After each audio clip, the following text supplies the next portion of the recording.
Hi, okay, the purpose of this video is to present a linguistic comparison between English and Spanish in the topic of articles. Now, for the definition of articles in English, we are going to approach the perception of Baskerville and Sewell, who present articles are limiting words, not descriptives, that are always accompanied by a noun. That means that articles cannot be used alone. Articles denotes a particular thing or a group of things. For example, let's use the noun pizza. You like pizza? I like pizza. Well, if we set an article before the word pizza, we can limit its definition, its meaning. Alright? For example, if we have the pizza, we are specifying and having emphasis on the noun. And if we have a pizza, the indefinite article, we have a perception that there are many other pizzas as well. Now, for Spanish, a definition regarding LORA 1994, it presents articles are determined to the substantive. This means that the articles are all, as well as in English, always together with the noun. For LORA, articles also determine in Spanish the gender and the number of the noun. It means that if a noun is plural, the article should be plural as well. And if the noun is feminine or masculine, the article should follow its definition in the same sense. For example, let's set this neutral noun, estudiante. It doesn't have a classification for gender, but it has a singular connotation. If we set la estudiante, we know that the noun is feminine. If we set el estudiante, we understand that the noun is masculine. If we change that for the indefinite article, for example, un estudiante or una estudiante, it happens in the same way. So articles determine how the perception of the noun and language can be understood. So its role in language is very important for communication. In English, articles are classified into three categories. These are definite articles, indefinite articles, and zero articles. In Spanish, article has only two categories: definite article, indefinite article. However, articles in Spanish are classified also into plural and gender. For example, in English, for the indefinite article, we only have a and an. While in Spanish, we have un, una, unos, unas. In the definite article, we only have the for English. While in the definite article for Spanish, we have el, la, lo, and in plural, los, las, los. That is all for the classification of article. With respect of some phonological restrictions, we're gonna see how articles can be articulated and pronounced differently depending on the words they have after them. For example, the first classification is the pronunciation of the. And this is pronounced the with the schwa when it has a consonant preceding the vowel that it has next to it in the sentence or in the phrase or just in the noun phrase. The other classification for the definite article is the pronunciation of the with a short I vowel. This article is pronounced in this way when it has a vowel preceding the first word next to the article. For example, in words like the apple, differently to the car or the dog, that are pronounced with a schwa. Continuing phonological restrictions of articles, in English we also have the phonological restrictions for the indefinite article. The indefinite article is composed by two articles. First, a, and second, an. For the first one, a, the phonological restriction is that the noun that it always precedes has a consonant at the beginning of the word, while in the second article, an, it has a vowel at the beginning of the noun. However, it is important to recognize that for this phonological restriction of the indefinite articles, the graphic writing of letter is not the most important part of this differentiation. And the most prominent part of it relies on sound correspondence, what means that if its vowel or sound has to do with how the sound is produced. An example of it is the voiceless glottal fricative.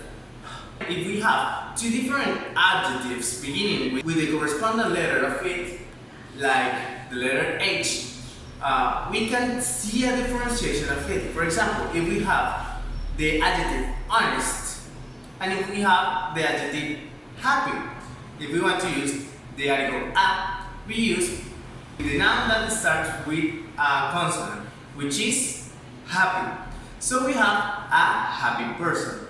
In the other hand, if we want to use the second kind of article and, we have to use it with the vowel that starts with the consonant.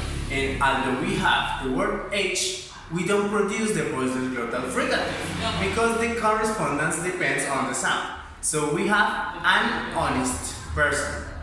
Alright? La forma arcaica de decir el artículo femenino no era solamente la, sino ela.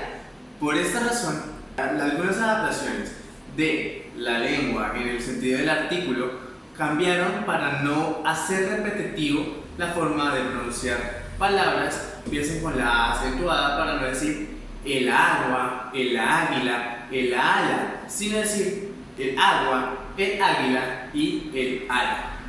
Finish with this section of phonological restrictions, we are going to address the definite article masculine in Spanish. It has a connotation of contraction when it is together the preposition a and the preposition de. If it is with the preposition de, the article is not de el, but it is de. It conjoins together to make one only word. The same happens with the preposition a. When the article starts with the preposition a, in Spanish it is not common to say a el, but to say al, all together in a same word. For the last section, we're going to present the use of articles regarding English and Spanish. In this case, I'm going to present the definite article. So I'm going to show some cases in which this article occur, and depending on the case, I'm going to present an example of it. First, according to Baskerville and Sewell 2011, we have a definite article when it refers to an object that the listener already knows that it is acquainted with before. For example, the person you met last week. Another case is in names of river, mountain, range, hills. For example, the Nile, the Andes, and the Alps. This kind of use is also it also relates to the use of Spanish. For example, el Everest, el Amazonas, those are rivers that are used on, mountains, range, that are used with articles and with the definite article. Also, for canals and seas, use the definite article in English and in Spanish. The Canal of Panama, el Canal de Panamá. The Mediterranean Sea, el Mar Mediterráneo. Alright? Another category that uses definite articles is adjectives used as nouns. For example, the rich, el rico, the beauty, la hermosa. Another category is impersonal forms of nouns. That means, for example, the end is near, el fin está cerca. Another way to use A definite article is to emphasize the noun. For example, I prefer the red car. Yes, yo prefiero el carro. One other aspect that is used for the definite article is when we use double comparison.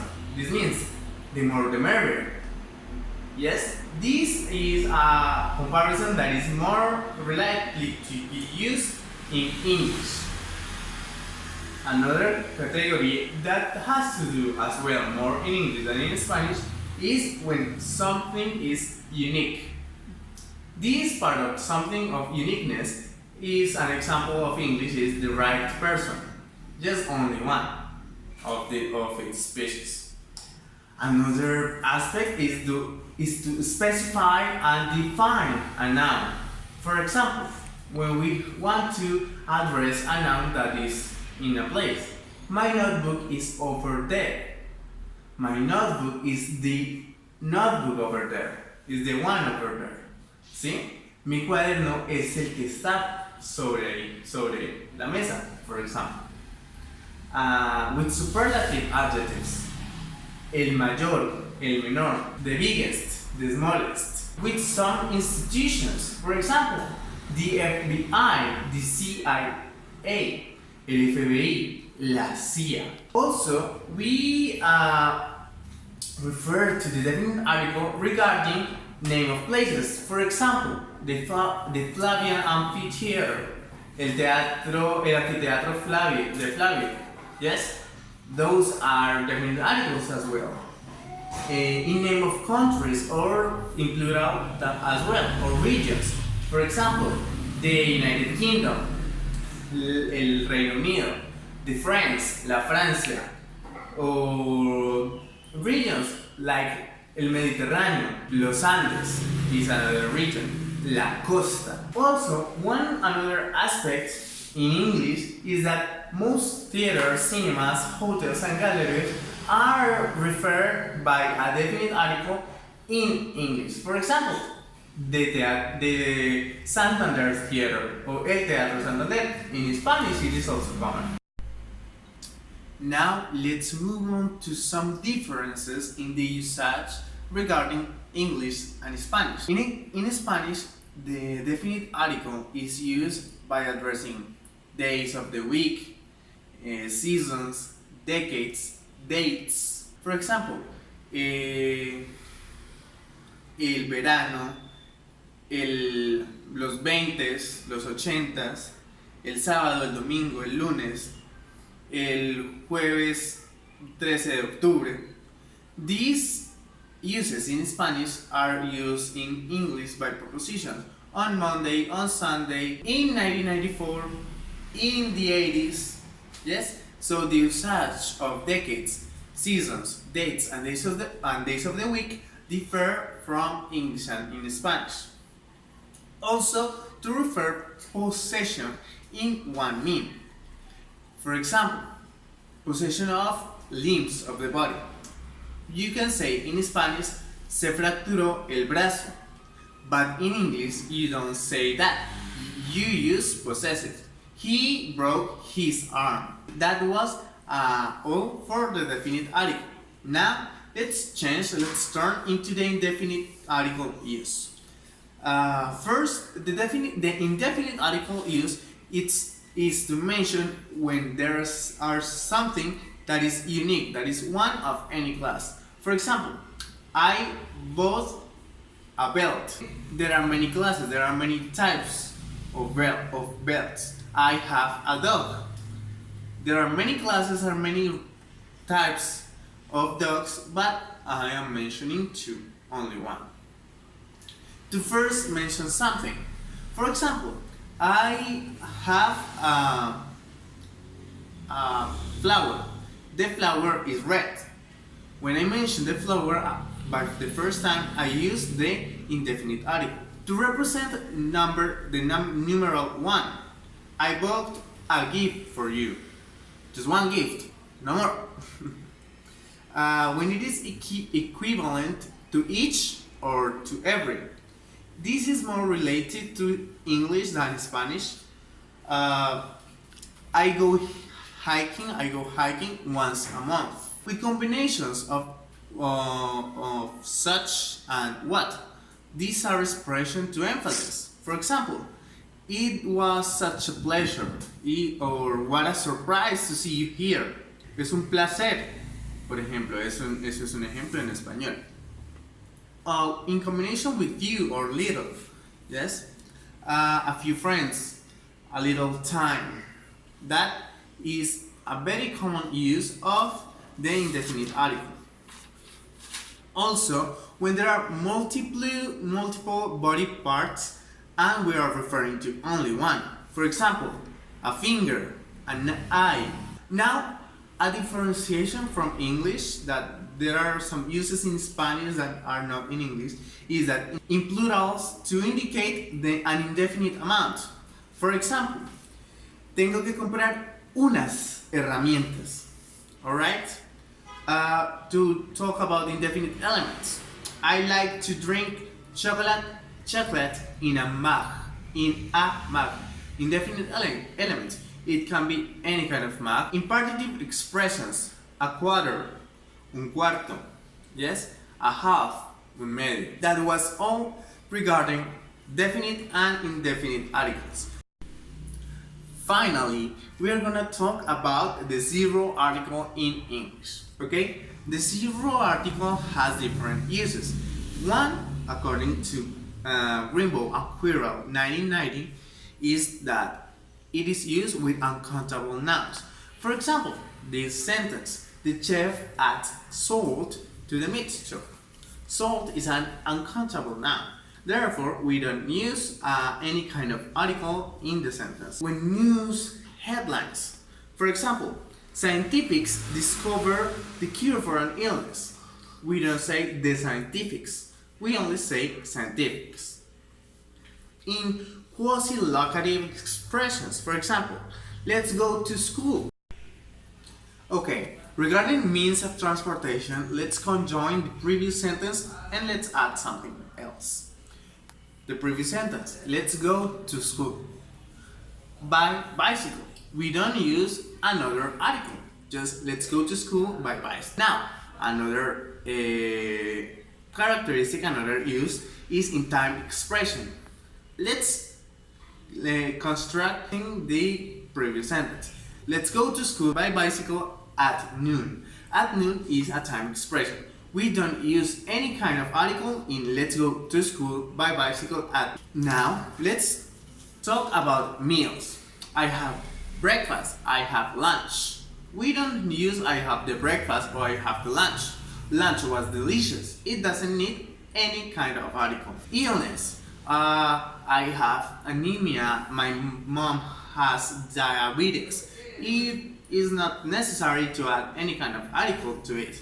With proper names, Daniel is sleeping. Charles is the king. Alright? We don't use the Charles or a Charles or the Daniel. It's just the proper name. In language, German is easier to learn than French. We don't say the German or the French. For Spanish, for countable noun as objects, I have flowers at home. I don't say I have the flowers at home. In prepositional phrases, using a, using de, and using en. For example, voy al trabajo a pie. Tengo un cuaderno de papel reciclado. Él va a llegar en avión. A, de, en. We don't need to use another kind of article. And at the end, description or categories that are not the subject of the sentence. For example, mañana prepararé espagueti Alfredo y berenjenas asadas. Espagueti Alfredo y berenjenas asadas no necesitan ser dichos como el espagueti Alfredo y las berenjenas asadas. Well, thank you for watching. That was all for the video. I hope this explanation was good for you to understand the use, the characteristics, the classification and the definition of the zero article, the definite and the indefinite article in English and in Spanish. Thank you so much. Remember, my name is Julián Diettes.